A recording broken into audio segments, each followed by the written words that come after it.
Des sirènes et une alarme. Dans la nuit de mercredi à jeudi, Moscou a lourdement frappé Kiev.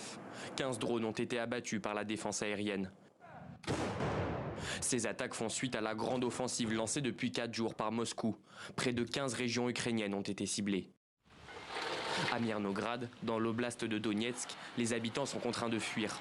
Les troupes russes se rapprochent dangereusement en réponse à l'avancée des hommes de Zelensky dans la région de Koursk. La situation est très difficile dans la ville.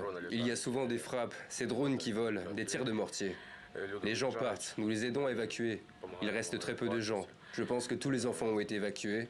Il reste les personnes âgées qui ont finalement décidé de partir aussi.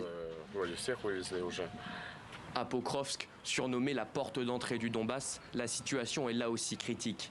Véritable carrefour des réseaux autoroutiers et ferroviaires ukrainiens, la ville est encerclée par l'armée russe. Un rapport a été rédigé par le commandant en chef. La situation à Pokrovsk et dans d'autres zones de la région de Donetsk est extrêmement difficile. Les principaux efforts russes et un grand nombre de forces y sont concentrés.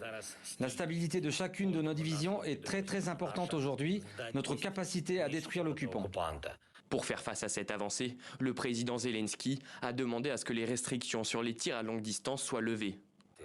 Nous continuons d'insister sur le fait que l'esprit de décision, c'est-à-dire la levée des restrictions imposées par l'Ukraine sur les frappes à longue portée, nous aidera à mettre fin à la guerre dès que possible, d'une manière équitable pour l'Ukraine et le monde entier. Signe de l'importance de ces frappes longue distance, Dmytro Kuleba, ministre ukrainien des Affaires étrangères, était aujourd'hui à Bruxelles pour convaincre les dirigeants européens de lever ces restrictions.